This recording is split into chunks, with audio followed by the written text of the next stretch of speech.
What up? What up? What up? Welcome into another edition of Green with Envy Super Bowl Sunday edition. As always, it's your boy Will Weir checking in. How you doing? How you living? And despite reports of him being traded for 5 second-round picks earlier this week, joining me as he does each and every time, my best friend, co-host, the coach of our podcast, the one and only Greg Maneikis. Good to see you, my friend. I think I'm worth at least one lottery protected first round pick in 2030. You know, that was the one thing I couldn't figure out is what's the translation rate or what's the exchange rate of is 5 seconds better than one, top 20 protected first round pick? I feel like we need someone to kind of dig in and figure out what, how that all equates out in the aggregate. I think nobody actually knows. I think that's what's that was the issue with the trade deadline is once nobody had first round picks to give anymore, people were just like, how many second round picks? And people just threw a number out there. And then the other team was just like, I guess 4 makes sense. Yeah. Like, have we actually thought about it? We don't have enough time to crunch the numbers about what these second round picks value are. And does that translate? Let's just make the deal because we know that this player helps our team right now. And second round picks normally do not. So I had 2 jokes during the deadline this past Thursday, which, I was lucky enough. I hopped on with the first of the floor guys, then hopped around to the Vitamin C's crew with Adam and Tim. So I was making the rounds. I was having a fun day. It was a really good time. We're going to get Greg's thoughts on that a little bit more since he hasn't had a chance to really share that. And we're going to do so in honor of Super Bowl Sunday, Rihanna style. So stick around. We're going to explain to you just how that works. But, thinking of all these second round picks that we're floating around. The first thing I said is, number one, I wonder if we're going to get to a point now where all of a sudden we're doing second round swaps. So do you get to get a second round swap and, 5 second rounders, 2 are swaps though. So it's not really full 5. It's actually got, 2 swaps in there. But, with these second round picks, you kind of hit on this a second ago. So many first round picks in bundles have been traded around the league the last couple of years, whether it's, and it feels like the Pelicans, the Jazz, the Grizzlies have several first picks. The Rockets have a bunch.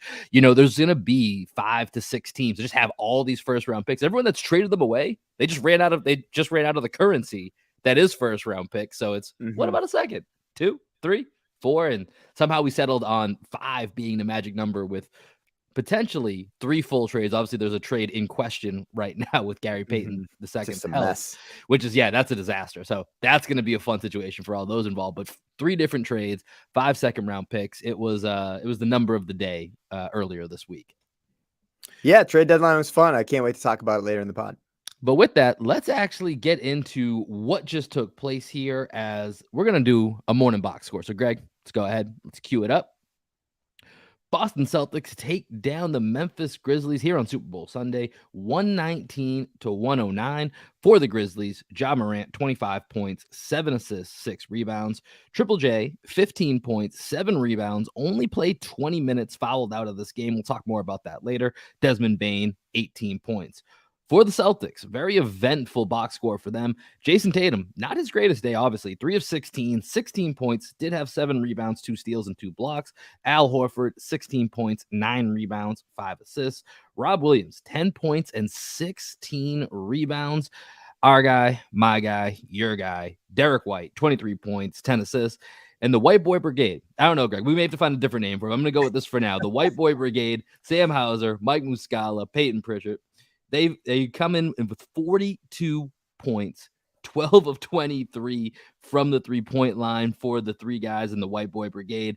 8 players overall in double digits for the Celtics. Another very, very impressive team win. No Marcus Smart, no Jaylen Brown, no Malcolm Brogdon in this one. So missing 3 of your key players. Once again, the Celtics win 119-109 over the Memphis Grizzlies, moving to 41-16 on the season. A game and a half lead now on the Bucks, who have won 10 straight and are coming hot. So the Celtics needed this game to keep pace. Greg, this is a pretty fun game. I always enjoy when we play the Grizzlies. I think their athleticism and the fact that they love getting in the paint versus the Celtics, who really pride themselves on their 3-point shooting. Obviously, getting into the paint to get those 3-point shots is helpful, but it is an interesting kind of clash of styles. What was your main takeaway from this game and where you want to start? First question, can we count Derek White in the White Boy Brigade because of his last name? That's gonna have to be up to debate right now. I think right now we're sticking to the three guys in the white boy brigade because we're gonna talk about Derek White here. He's just got he needs his own separate entity. He's his own. He's making an all-star case here late. Yeah, where do you want to start? Do you want to start with Derek White? Do you want to start with Let's go Derek White because I've got a couple numbers here on Derek White, and he has just been phenomenal over this last stretch. Yeah, why don't you hit us with the numbers first, then I'll tell you what I'm seeing. So coming into this game, so we just talked about it. He has 23 points, 10 assists in this game tonight. You can see on the highlights right now if you're watching on YouTube him with the and one late in the game. But over his last 9, so this is his 10th straight game, Greg, that he's gone into double digits. Over his last 9 games, with an additional workload, he's up to 33.6 minutes per game. He's shooting 52.2% from the field, 47.4% from 3, getting to the line 3 times a game, just over 5 rebounds, just under 5 assists, 1.2 blocks, and averaging 19 points per game over his last 9. All of those clearly maintained in his game today with that 23-point, 10 assist performance. And, Derek White, we've talked all season about how much we love the depth of the guard position. We're going to talk about Peyton Pritchard in this as well here in just a little bit, but the depth of that guard position, the combo guard position, as we should call it for the Celtics, with Derek White, Malcolm Brogdon, and Marcus Smart. And Derek White's the guy. He's Mr. Reliable. He's there night in and night out. And this last stretch of 10 games that he's been on has been a massive heater for him, and he has been a really stabilizing force in the Celtics rotation.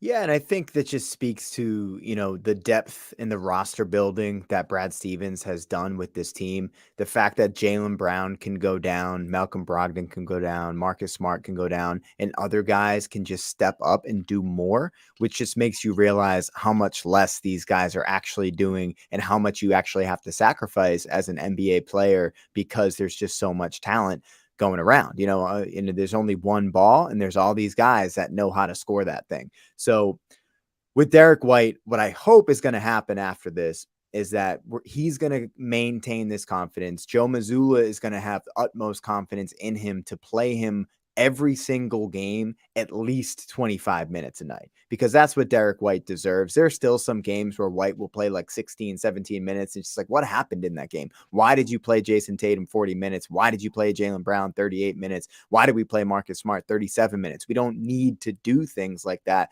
because we have all these guys that, if given the right opportunity, if Joe has the right recipe, pushes the right buttons, all the coaching cliches you want to throw out there, if Joe can continue to be a better coach by taking all these little pieces and putting them into place like a chessboard, I think Joe Mazzulla can unlock what we're seeing with the Boston Celtics. Hopefully this sample size is a large enough sample size for a math guy like Mazzulla where he's going to trust Derek White moving forward. Yeah, 40 minutes tonight from Derek White. So he's certainly, at least in the interim, earning that trust piece of Joe Mazzulla to be one of those guys that he calls upon when and I thought tonight was a really interesting Derek White game, because I did feel like there were moments where it felt like Derek White didn't quite have it. He certainly found himself in different moments, but it wasn't quite the first half against the Hornets where I don't know what happened. He was touched by an angel or something happened, but that just he couldn't miss. He was taking, he fumbled the ball at one point in his 3-point shot in that game and still made it. He was, he had that confidence brewing when, you can tell, especially an NBA player, like when they step out of their comfort zone, it's like, oh, you don't see him, pop off a screen like that and go pop that 3. But, I think he hit 8 in a row. He hit 8 in the first half, whatever it was, 8 out of 10 in that first half. And so tonight it felt like it was, it wasn't the easiest for him to get there, but he still made a lot of really good decisions, still led the team in scoring. We talked about that a few episodes ago. Was the first time someone not named Jason Tatum or Jaylen Brown led the team in scoring. I believe it was Malcolm Brogdon. Now Derek White does it again here tonight. And so, like I'm half joking that, Derek White's making a late all-star case here, but these last 10 games that he's had, including tonight's win today's win, I should say, over the Grizzlies, is, it's just a true testament of what this team has. And when it comes to depth, and that's where we should probably go next, just speaking once again about the depth. This is a game where you obviously have no Jaylen Brown, facial contusion, although luckily in the pregame, it does sound like this is not going to be that long of an injury. In fact, in the open, they were even mentioning he might play in the All-Star game. I'd kind of prefer he doesn't, but I get it. If you want to go play in the All-Star game, it's a huge honor. So, but it does sound like at least by after the All-Star break, he should be back or soon thereafter to play. So that is good, but no Jaylen Brown, Jason Tatum goes 3 of 16 tonight, really without him getting to the free throw line 12 times. This is a pretty disastrous Jason Tatum, leading the team from scoring standpoint, pretty disastrous night that could come back to bite you. But the depth of this team was on display, much like it was in that Philadelphia game, without a bunch of starters in that one as well. There's a lot of guys to highlight here. Sam shooting the ball well. Grant Williams steps up again. Peyton Pritchard, who we need to talk about. Newcomer, Mike Muscala. Where do you want to take this next, Greg? Because I think there's a lot of different avenues that we could talk about this from. Let's start with Tatum, because I think when you look at the box score and he, watching the game, you might think that Tatum was checked out during this game. I didn't really feel that way. I thought what he said in the post game made a lot of sense. Basically, he said he was serving as a decoy. And when Dillon Brooks is going to guard you and face guard you for an entire game and really not play any help defense, basically, I mean, they're playing like man principles, but they're almost in a box and one, the way that Dillon Brooks plays defense like that. So Tatum, I thought, did the right thing for the most part throughout the game. Is just set screens. He cut, he was, off the ball, kind of spacing the floor and letting his guys go 4-on-4 against the other guys on the team, which ended up working out because there's just like a crap ton of spacing on the floor. So I was actually okay with the way Tatum played offense. Obviously, Dillon Brooks is a pest. Did this change any feel? I know you are the number one. Almost nobody is a real big Dillon Brooks fan, unless maybe you're a Memphis fan. But actually, they booed him a couple of nights ago, so I don't even know if they're big fans. But I do think, to your point, he did give Jason Tatum some trouble. So does that change any of your feelings on Dillon Brooks? No, Dillon Brooks isn't a scrub by any means. He can play great defense. He's just a horrible offensive decision maker and just like takes the worst shot, the worst opportunity. That one play where he tried to like back Grant Williams down at the foul line and took a ridiculous fadeaway jump shot. And I think Mark, you don't need to do that. Yeah, I think Mark Jones and Doris Burke even called him out on the broadcast. Like, I think Mark was like, Doris, what were your thoughts? Worst shot I've seen all night. It was something like, it was very blunt the way that they called it out. Yeah, I mean, it's a real narrative. We've been on that for a couple of years now. But I think with Tatum, I thought he did a good job all night. Wasn't his best scoring output, but he did have 2 steals, 2 blocks, 2 big blocks too in the first half that I think were tone setters. So that two-way J ability is there. Other guys I want to point out, I think Robert Williams, we got to talk about Rob's first 3-point attempt. I thought that was some pretty special stuff there. But dude, how did the refs not reverse that call that clearly hit the rim? Like, do they just not believe in physics? I love that the broadcast, after they saw the replay, they were like, oh yeah, clearly it changed the direction of the ball. Like, it was very clear. They moved on to other aspects of the game, and they were almost caught off guard when the ref kind of snuck in there. And usually it's funny, I think the refs will sometimes make almost a big show about their moment on TV. They'll do a little hip turn, make sure that they get looking dead eye into the camera, get their moment. And this one, he kind of just like snuck in, like, shot clock violation, Memphis ball, and then like ran away. And everyone was like, wait a minute, like, what just happened here? Yeah, so I don't know how that was missed. I think everyone besides the ref who made the call was caught off guard by that one. Yeah, it didn't make any sense to me. But I think Rob's performance tonight with how many rebounds did he have? 16 rebounds for Rob Williams tonight. As I'm talking here, can you find Rob's rebounding numbers over the past like 5 games or something like that? Yeah. So, with Rob, I think going up against a guy like Jaren Jackson Jr., who I think around the league, there's probably a lot of player A, player B comparisons going on the defensive end, because Jaren Jackson Jr., a lot of people are saying he's the defensive player of the year.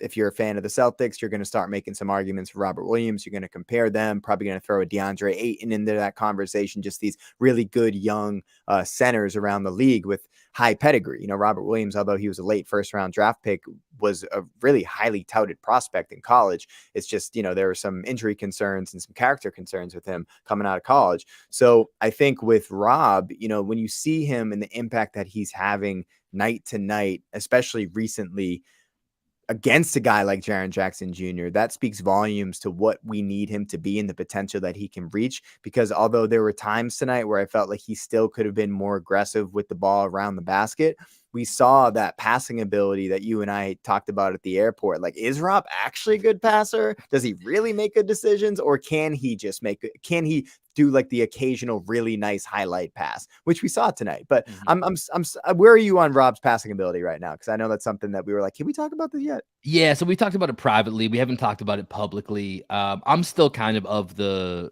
of the position that you just stated there, where he can make some really nice passes. I think we've probably overrated his passing ability a little bit because he can. But I think it kind of goes hand in hand with me with some of and this is nitpicking at Rob. So I don't even like bringing it up too much because I do think, he is someone that keeps the offense flowing. But there's times where some of his passing decisions that leave me wanting more is actually I want less because I want him to look at the rim for just 2 seconds. Sometimes I want him to just catch the ball, look to the rim, or be able to take one move against a smaller defender. And that's sometimes where, that hot potato pass that I call that Rob has a bit, I think sometimes gets him in trouble. And the times that it works, it's when Sam Hauser hits him with a pass, down in deep, and he kicks it back out to Derek White so that he has the ability to knock down that three on the wing without, having anyone giving them time to recover. And it works in those scenarios. And there's other times where, you wish he would kind of just pick and choose perhaps a little bit better. So it's not that he can't pass. I just think because of the highlight level passes, like you said, it leaves us thinking he's probably a little bit better passer than he is, because Al Horford on the whole is the better passer of the two big men the Celtics have. Yeah, I think Al makes the simpler pass, like within the offense a little bit more. Rob makes the spectacular pass like we saw tonight, that one ridiculous pass that you just referred to. But do you have those rebounding numbers for Rob? Yeah, so he had 16 rebounds tonight. He had his last 3 games just rebounding against Detroit, 15 rebounds, Charlotte 16, and then another 16 piece tonight.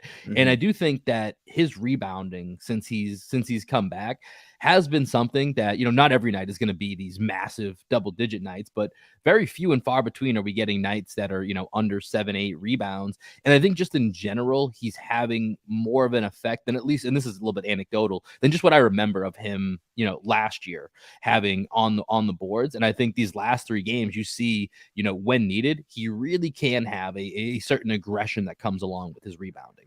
Well, this is why I always call him Bobby Bitcoin, right? And I talk about like how he raises the ceiling of the Celtics to an exponential level, right?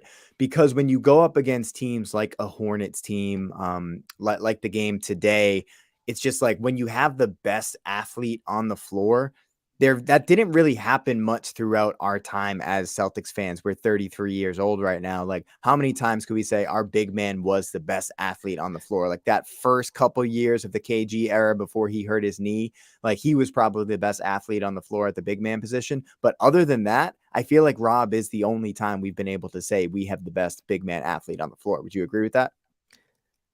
Yes, I would definitely agree with that. And also I wanted to add in, you're really milking that we're still 33 years old here, as you have about 11 days until you can no longer say that. So I think this is the second time in the last couple episodes dropped. Yeah, you mean we're only 33.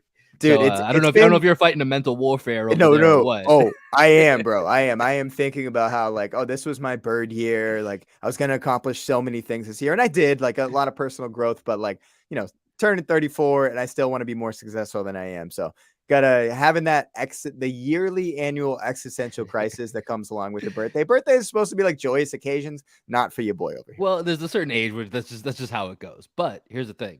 You're going from your Larry Bird year into your Paul Pierce year. So take that as you will. I don't know what that means or how you want to celebrate, what you want to do, but I still think there's going to be plenty of opportunity for you. But yeah, to your point, aside from obviously the really first year and a half of KG before he got that injury in Utah, in which his athleticism, it was still there, just wasn't quite that level that it was for that first year and a half. Yeah, Rob is without a doubt, the best athlete the Celtics have had to go ahead and control that paint. With that, I wanted to touch on, so you and I talked about this when we were playing ball yesterday. That's a great clip of Rob Williams here, if you're looking at it here on YouTube. We were talking about this yesterday. The quote that came out, or not necessarily a quote, but a question was asked to Joe Mazzulla about the Celtics maintaining leads in games that kind of went viral the other day. And, he kind of was a little snippy about the answer. And, what do you think? No team's ever going to make a run. But this is something that seems to keep rearing its head. And, today in the third quarter, Celtics, there's a 15-2 run from the Grizz to open that quarter. Now, the Grizz is a second place team in the West. So I think talking about them versus the Charlotte Hornets, we're obviously talking apples and oranges here when we talk about the quality of team that the Celtics are going up against. But once again, there are more opportunities where the Celtics have leads that, tonight it felt towards that end of that fourth quarter.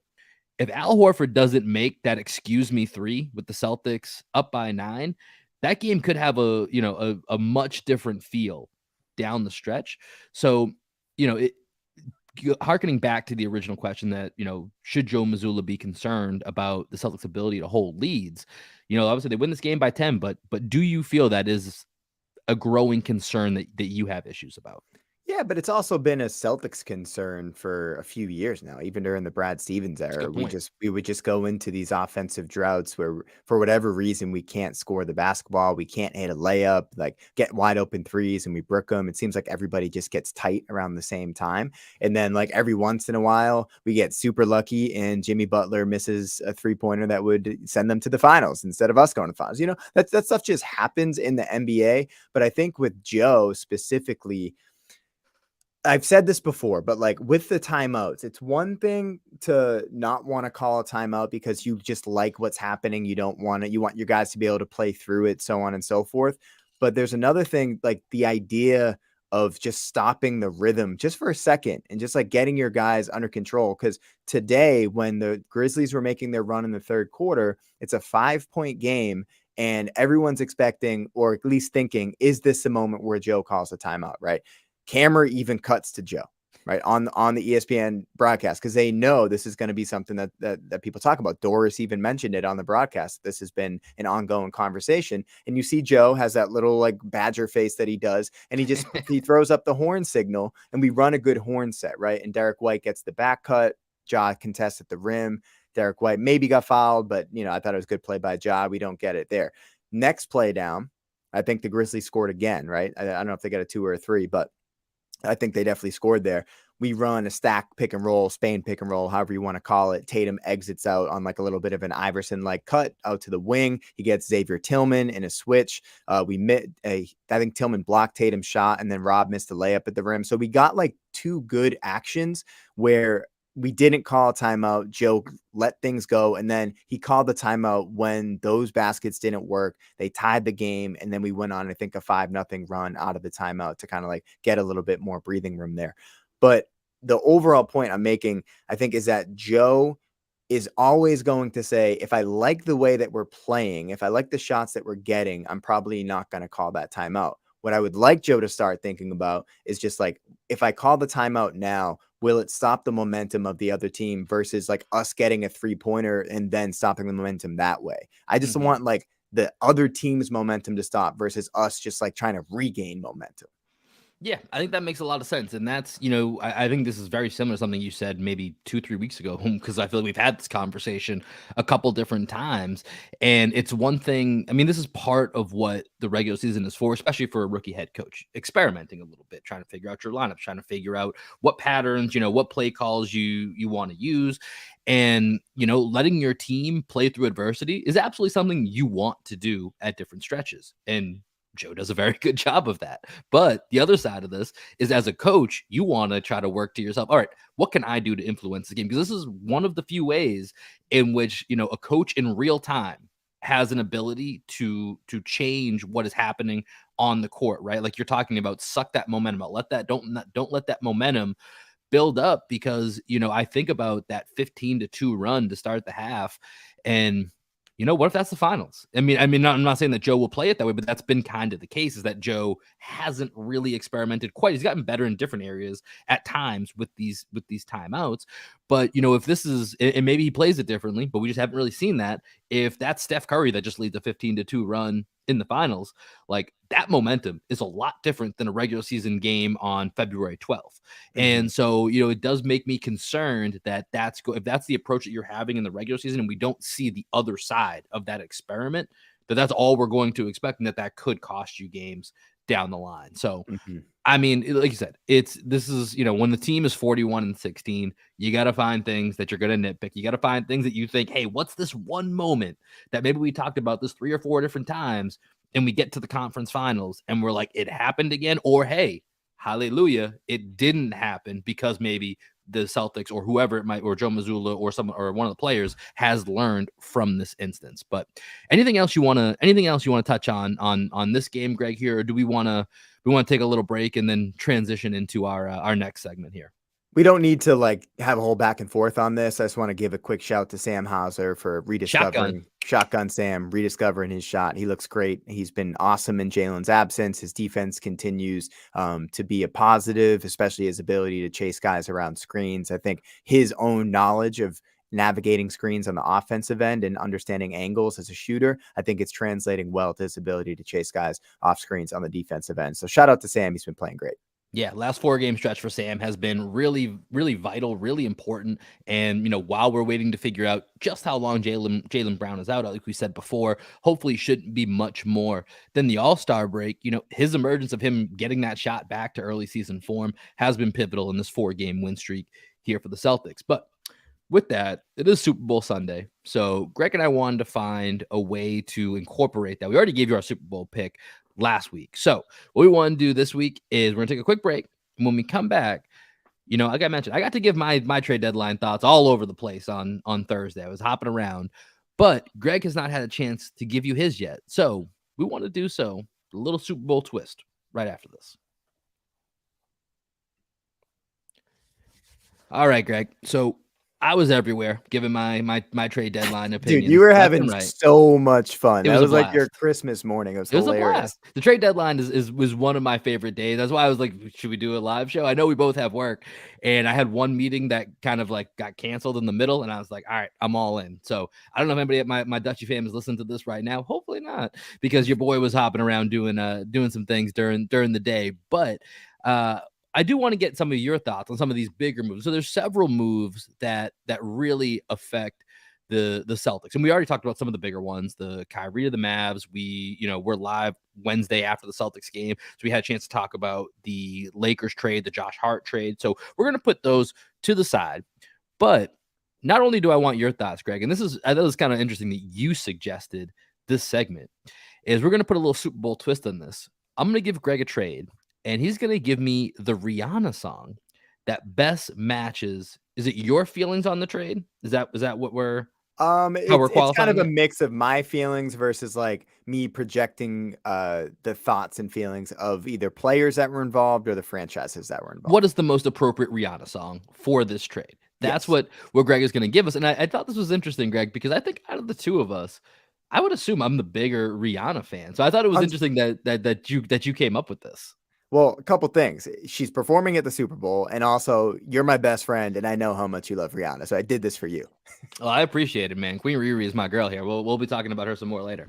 But let's jump into this. So I was going to start with the Celtics direct trade, but we got to go with the biggest trade on the board. It was the trade that rocked everybody, that broke, I think, probably an hour before you and I, or after I should say, you and I went to bed, wrapped up the podcast. We're like, hey, that was pretty solid. That was fun, man. This is a good time. Mm-hmm. And then the next morning, it couldn't have been lost more in the clutter of, hey, please still go listen to our podcast. Please, I know this happened, but and who knows? I appreciate you that did come in and listen to our last episode.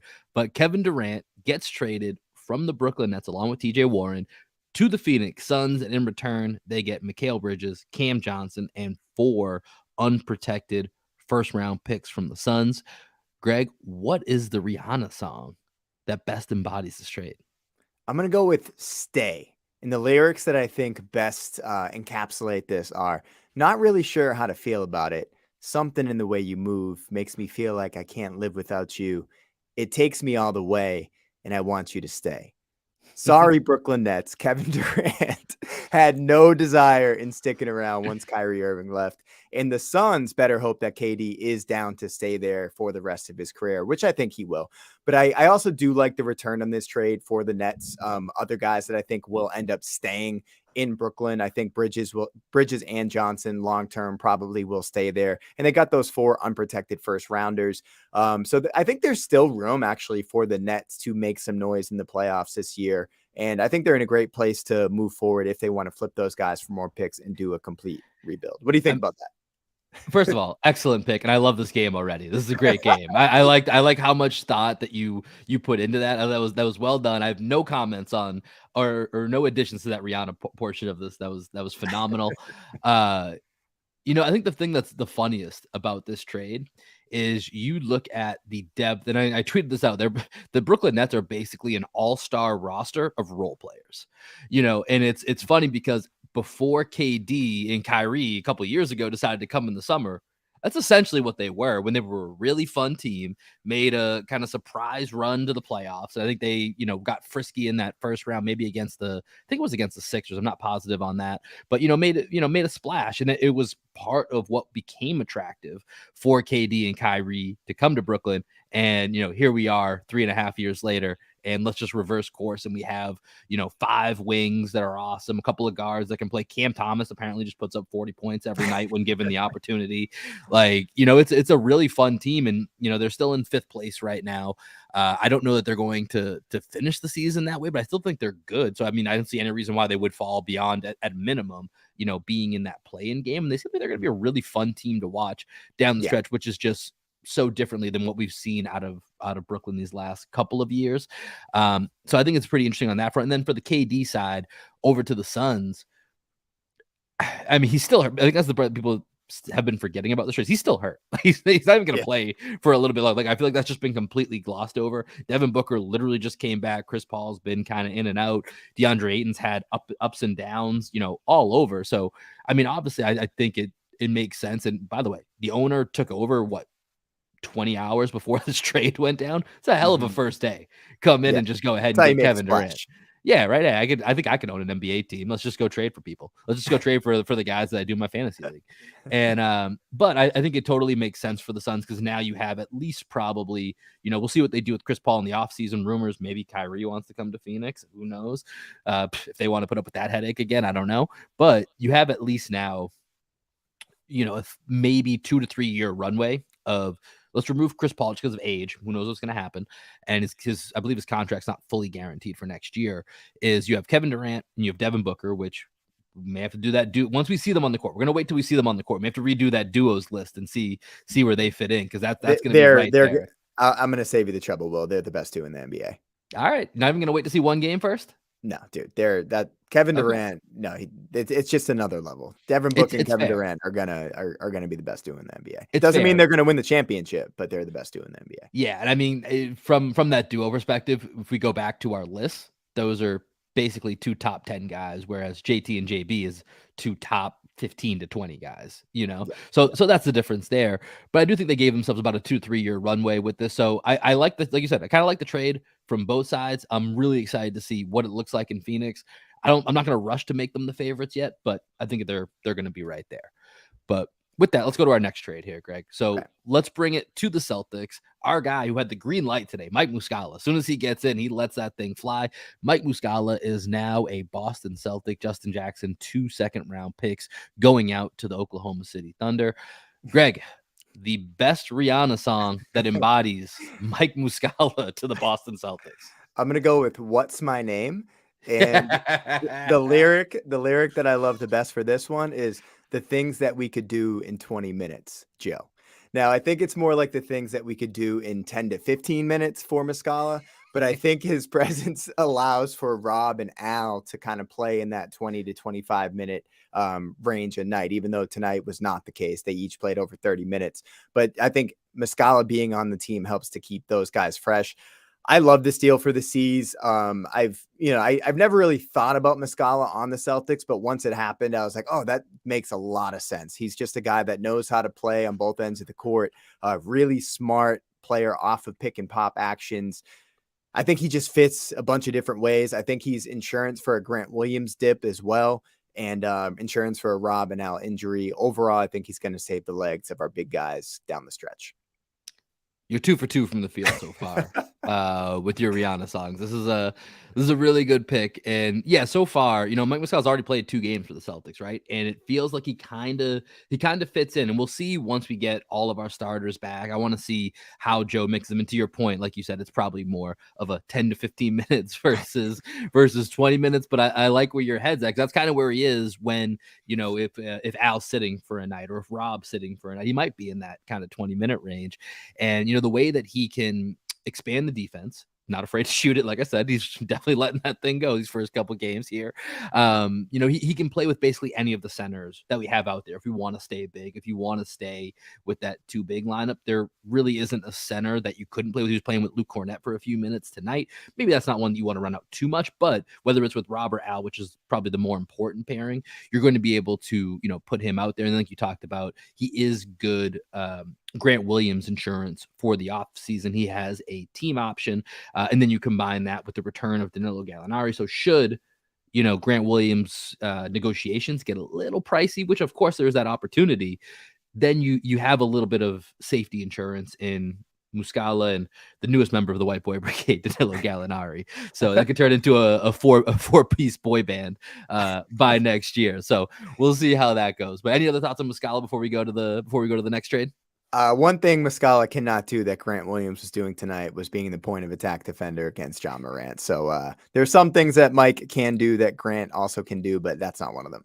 For some reason, I thought you were going to reference Grant Williams mopping up the sweat for about 2 minutes. Like I genuinely I think Mike Muscala could do that. Yeah, I was like, I didn't know where you were going to go. I didn't know if you were going to be actually serious or try to weave in a joke here. I do think Grant really enjoyed that because he kept going back. Like it's like, Grant, they get paid to do that. It's okay. Just like you can tell him the spot, but like he really got hands on with that a couple different times. But anyways, let's actually go to a former Celtic for our next trade here. So this is probably the move in my opinion that on the path to returning to the finals probably makes the biggest impact on the Celtics outside of obviously their own moves here. So Greg, Jay Crowder to the Milwaukee Bucks. What is the Rihanna song that best embodies this move? I'm feeling like Shotgun Sam, bro. I feel like this is going to be money. So Crowder to the Bucks, I went with Bitch Better Have My Money. So Bitch Better Have My Money. Y'all should know me well enough. Bitch better have my money. Please don't call me on my bluff. Pay me what you owe me. Ballin' bigger than LeBron. Bitch, give me your money. Who y'all think you're fronting on? This is to be, it's just too perfect because this is exactly how I feel. 3 for 3. Yeah, I knew you'd love that one. So I feel like this is how Jay Crowder saw himself in the negotiations with the Suns. Where it's just like, I am that guy. And they're like, Jay Crowder, you're really not that guy.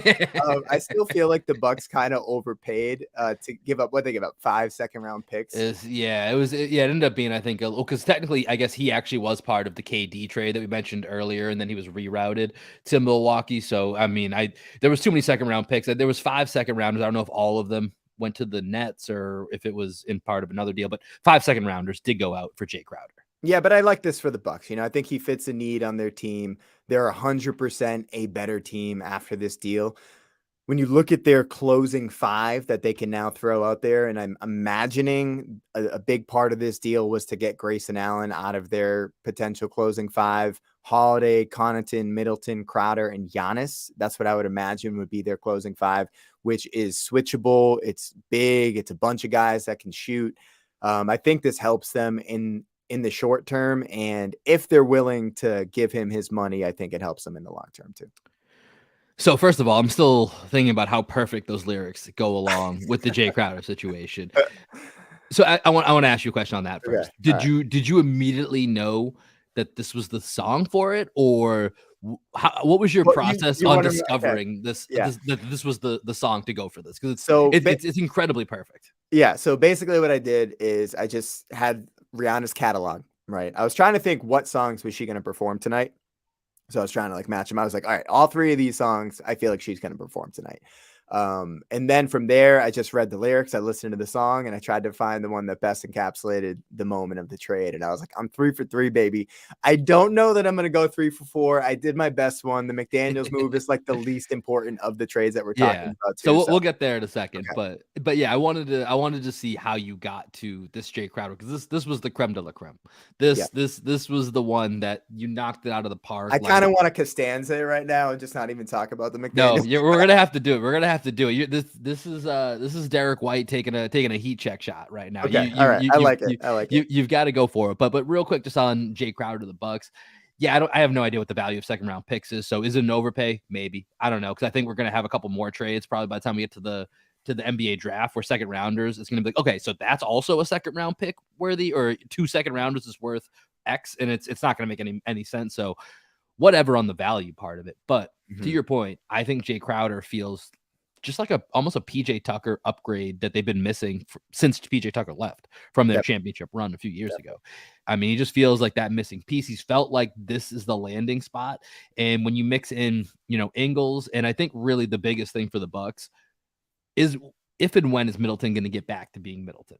Because if he gets back to being even 90% of that Middleton, of the Middleton that we know, the Middleton that specifically kills the Celtics as well. Right. That's the scariest thing for me when I look across the Eastern Conference, and why I still really look at this, despite the next move we're going to talk about, I still really look at this as Celtics and Bucks are just eyeing each other across the bar right now. And at a certain point, a few more drinks, you're going to meet in the middle, and there's going to be one accidental, shoulder brush, and it's going down. And you got to know who you're sizing yourself up against. And right now, the Bucks are super versatile. They can go. They do a lot of what the Celtics can do, where they have guys that can. Jay Crowder's a guy that can kind of guard a 2 guard, but also guard somebody that plays the 4. So they have guys that can guard across the spectrum between 1 through 5, and that's what I think makes this. Such a scary move, because, then they have Giannis on top of it. They have the best player in the world. Giannis is still the best player in the world to me, regardless of whatever else we want to put out there. It's still Giannis. He scares the hell out of me. We went through 7 games of hell with him last year. I feel like that's coming again. It's going to be fun. It's going to be exciting. But the supplementary parts last year weren't there. So if you add Middleton, you add Ingles, another ball handler, another shooter, you add Crowder, another tough big body, and you're getting spot minutes from Grayson Allen as opposed to main rotation minutes. Like that's good spot minutes getting Grayson Allen out there. Not as great mainstay rotation. So that's really does make the Bucks, I think, more formidable, and it will lead to, I think the Celtics need to make maybe a move here in the buyout market, or if they're just fully at full strength, maybe that then equals it out. But we'll have to see. I think 5 seconds is 5 seconds. Whatever you want to make of that, it's a good move and a good fit. Jay Crowder to the Bucks. All right, Greg. Heat check time. Ooh, here's the last one that we're gonna hit on. Jalen McDaniels replacing Matisse Thybulle to the Philadelphia 76ers. The best Rihanna song to embody this move is Unfaithful. Lyrics, and I know that he knows I'm unfaithful, and it kills him inside to know that I am happy with some other guy. I mean, when it comes down to it, I do think that McDaniels is better than Thybulle, but I'm honestly not quite sure that's true. I think McDaniels benefits from having a game that resembles his brother, and his brother is the better brother. So you might think that the same potential is there, but I'm not quite sure that it is. Sometimes I think I love Jalen McDaniels, and I'm like, wait a minute, do I just love Jaden McDaniels? And now I think that I'm actually talking about Jalen McDaniels. But I think at the end of the day, the Sixers were done with Thybulle and had a big enough sample size to know that it didn't work. So I get, the move to replace Matisse Thybulle with another guy who basically does the same stuff that Matisse Thybulle does. So I like that move in that they knew they were done with Thybulle. They brought in McDaniels, hoping just like a fresh guy in that same role could be an answer to that role. The issue, in my opinion, is that was not the upgrade they needed. The upgrade they needed was at the Tobias Harris spot, and they were unable to do that. Yeah, we're never going to disagree on an upgrade from the Tobias Harris, but I think the Sixers have known that's just hard to do with his salary. I'm going to say that last Rihanna comparison, I'm going to say it rimmed out, Greg. I think you got it was a tough contested look. You were feeling it. They made it. Maybe there should have been a foul call that was missed, and it just rimmed in and out. Yeah. That's It was where I'm close, at with right? that. It was.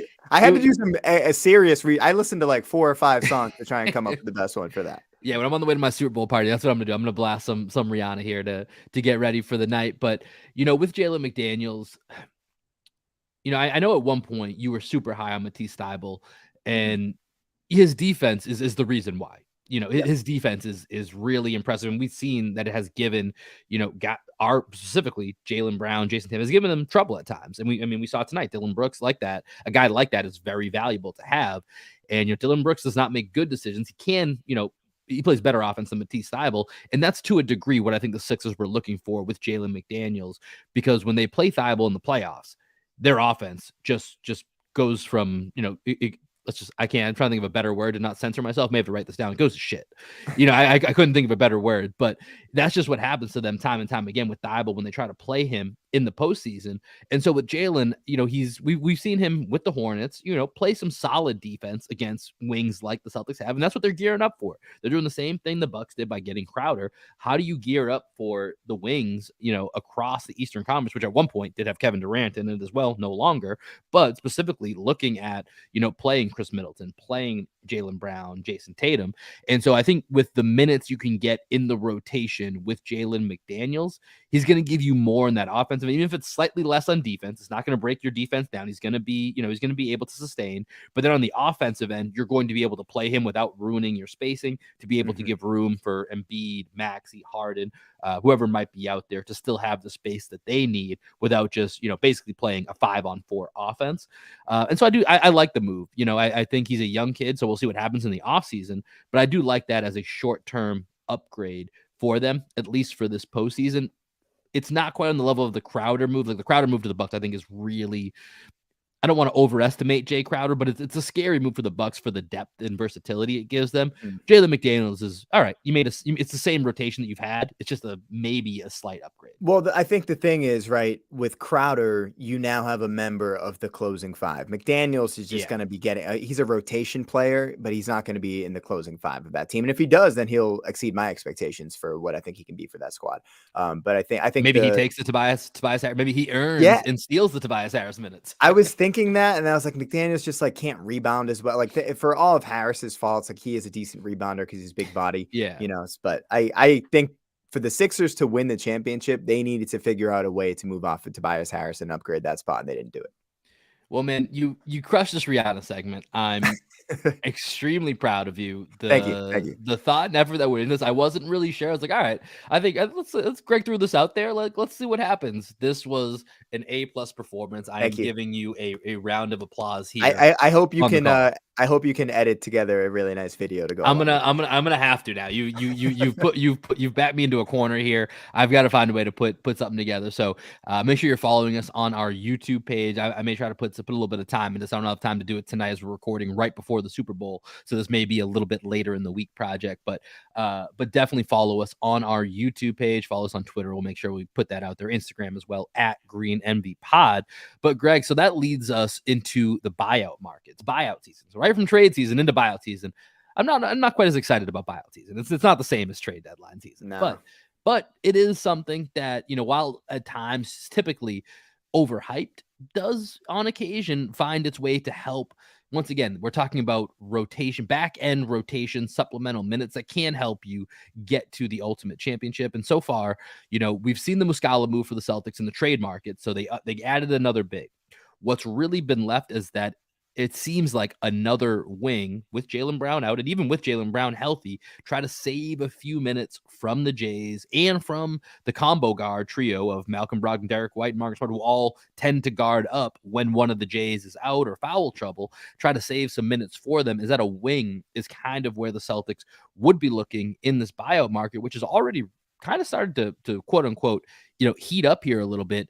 Danny Green bought out after trade season. Looks like he's going to be going to the Cleveland Cavaliers. He did just return from an ACL injury not too long ago. Terrence Ross, who you and I have always been kind of eyeing from the Magic, is maybe that's a guy the Celtics could go get. Another one of those quote unquote Celtic killers. Looks like he's on his way to Phoenix to go join Kevin Durant. And so as of right now, those are the two main options that have been bought out. Reggie Jackson as well is going to get bought out and go to Denver, it looks like, but not really somebody the Celtics would be looking at. But it starts to bleed into, now you're playing a waiting game for some of these other guys that might be available. Stanley Johnson was recently bought out earlier today as of this recording. But I think the main guy people are looking at is maybe a Will Barton. Alec Burks has been thrown around as potentials. Is there somebody that now that these two names, Danny Green and Terrence Ross, are off the board, that you're kind of, keeping an eye open to, that you hope makes their way to the buyout market? I think Alec Burks is probably the name out there that I would be interested in. I like his game. I think he's a solid defender, at the 2 to 3 position. He can shoot a little bit. He's got a little game off the bounce. I just don't know that anybody on the buyout market is necessarily like an upgrade over just adjusting the rotations where you like slide Peyton Pritchard into some extra minutes, you slide Sam Hauser into some extra minutes. I feel like we do have enough on this roster where we don't necessarily need to make those moves. And obviously, if we're shooting at the rate that we're shooting with the White Boy Brigade, then I think we're going to be okay without a member of the buyout brigade. Now, Burks versus Barton, I think that's probably the conversation. A lot of B's right now. Yeah. I can see you struggling with all these B's coming up here. Yeah. Bees? But I think I would prefer not to add anybody just for the sake of adding anybody. If you think that this guy might be able to play in the playoff rotation, then maybe, but normally a buyout guy does not end up in your playoff rotation. So that's kind of where I am. I'd rather just see more minutes and more opportunity for the guys that we already have. Yeah, I mean, for me, I think it's worth bringing on somebody. I mean, you have an open roster spot, right? So you're going to fill that, whether that's, I don't think they're going to convert JD Davison or Mafiando Kabengele, just because I don't think that's gonna help. So I think they're going to find somebody. And so, I do think a guy like Will Barton, who just for different reasons it hasn't worked out in Washington this year, if he were to be bought out. I mean, this is a guy over the last 3 years before this, and of course he's playing off Nikola Jokic. So when you play off Nikola Jokic, you're going to have, much better opportunities, much better looks, just what, playing with Jokic does for your career. But he's a 3-year starter in Denver, averaging between 12 to 15 points per game, was shooting threes about high 30s clip, 37 to about 38% roughly. So I think that's a guy that I think at least interests me from the quality of player that he's been up until this year, and just having a limited role. He's 6'6", he would be able to fill kind of some back end wing minutes. I think that's a guy that would interest me on the buyout market. But, as we see, if Sam Hauser start to knock down some more of these shots, I do like him getting more reps. But, we've seen how hot that shooting was. And then for about a month and a half, it was pretty cold.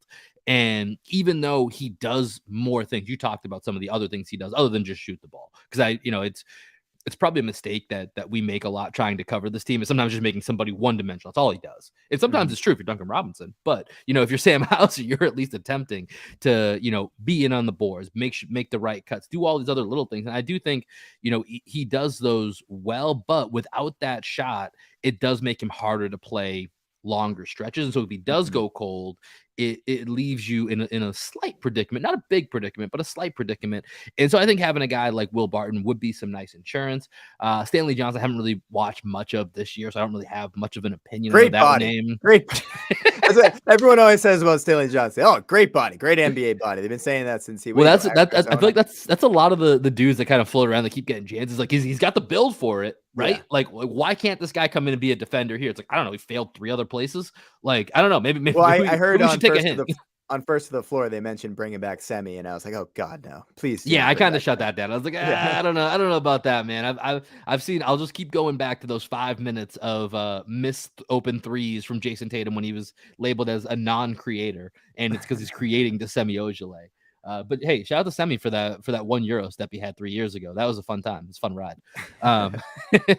But yeah, so the buyout market, that will be, I think, where the Celtics will look to make any additional. It's really the only place to look for any additional moves. So we'll keep an eye on that. Right now, not a ton of options. There'll probably be a few more that come across this week. So by the time we rejoin you guys midweek, we'll check it out and see if there are any updates on that front. But before we get out of here, before we go enjoy some good food and check out the Philadelphia Eagles and Kansas City Chiefs in the Super Bowl, let's do what we do every Sunday. Let's cue up that vibe check.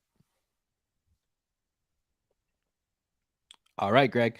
Mine's going to be quick, so I'm going to save mine for a second here. I'm going to pass the rock to you, and what you got for a vibe check on the Super Bowl Sunday?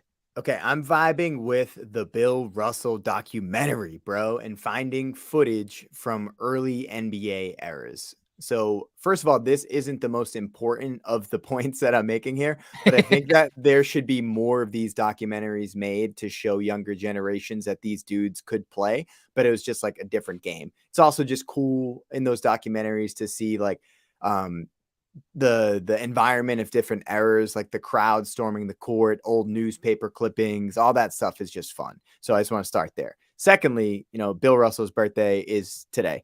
So Bill Russell, just happy birthday up there in heaven, my guy. Just an inspiring human being. I thought it was cool that they made it a point to interweave the historical context for everything that he was doing throughout his career, which obviously you sort of have to do if you want to tell his story. But I think it was just really well done the way that they did that documentary.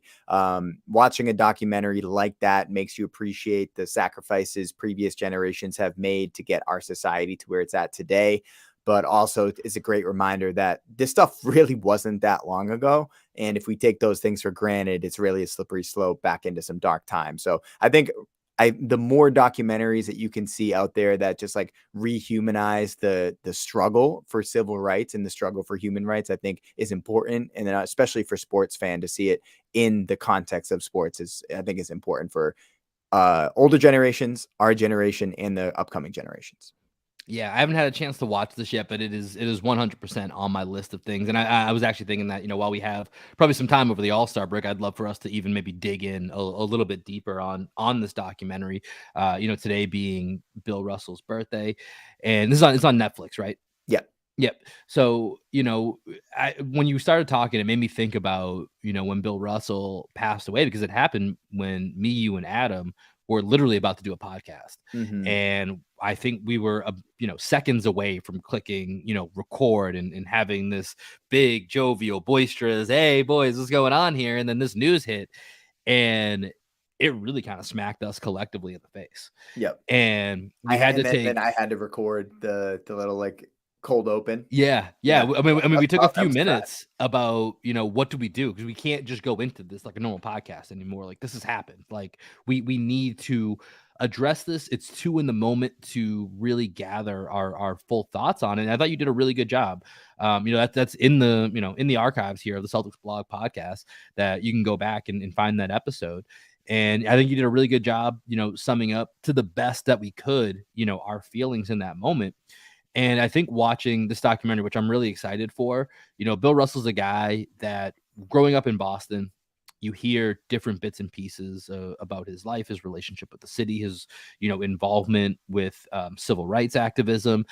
But I, into a fault of my own, I haven't really, aside from a few select moments, really dug in to some of those moments. And so to be able to go back through this film, I'm excited to find out what I'm going to learn that I thought I knew that maybe I don't know a lot of, and really learn. Yeah, and really learn a lot more about the life of Bill Russell and the times in which, Bill Russell, who's this godlike figure, not just to the Celtics, but to the NBA, as you see number 6 on every court across the NBA this season. I think that's a really cool vibe check. And definitely something that I'm going to be looking into here pretty soon. So for me, told you, I'm going to keep it quick and I'm going to keep it Super Bowl themed. Queen Riri, let's get it, baby. Rihanna's back, baby. That's what this is all about right now for Super Bowl Sunday. Yes, of course, I want a good game between the Chiefs and the Eagles, but probably one of the few times that I'm just about as excited for the halftime show as I am the actual football. It's gonna be great. She's got some bangers, bro. she's got some bangers, man. I don't know what she's gonna come out with first. She got, What's My Name, Rude Boy, Work. You already went through and named a bunch of other ones, that embodied the trades of this past deadline. It's gonna be hopping. I was talking to, a friend earlier. Do you have? If you, usually we get a surprise guest at some point, right? Mm-hmm. As you were looking through the catalog today, since it's so fresh in your mind from our segment earlier, do you have a guess as to who you think a surprise guest during the Super Bowl might be? It's got to be Drake. That's what I said too. Apparently, they may have had a falling out that I didn't know about. They did Okay. have a relationship, so maybe there's a little bit of falling. That was my one guess, because if you look through her catalog, I don't think, surprisingly, her and Eminem have 3 or 4 songs together. I don't think it's going to be Eminem. That would not be a crowd pleaser if Eminem came out. And you know what? I like Eminem. I like Rihanna. Do not like them together. I don't think I like any of their songs they have together. All They're terrible. it's just it doesn't, which is why I don't know why they've done it so many times. Yeah. There's 3 or 4 songs. It's guys, no one wants this. I appreciate you trying once, but you can stop. We don't need that anymore. And other than that, a lot of her catalog is a lot of, herself. I think she's on a few maybe DJ Khaled songs. Was maybe DJ Khaled comes out and just, you can bring out anybody, because DJ Khaled just works with anyone and everyone. Mm-hmm. You might end up out there for a song. Maybe you have a flight to Arizona. I'm sure Black Sheep Optimists are gonna be on track soon with DJ Khaled. So maybe that's where it goes. But yeah, that's my vibe check. I'm hoping for an awesome performance from Rihanna. I put a small bet on. So this is really, they have some really weird prop bets for Rihanna on the site that I've been using here for my gambling addiction. And the bet that I put in, it was plus 115 that she's gonna wear sunglasses at some point during the performance. Feels like easy money. I like it. Yeah, I would have put that. I would have put money on that. Yeah, maybe it's not too late. It's before kickoff here, so go check that out, Greg. Kramer, you got this under control. It's a lock, Jerry. It's a lock. I know. I'm enabling here, doing a horrible job of enabling you in your habits. But nobody hustles Earl Hafner. Old Earl.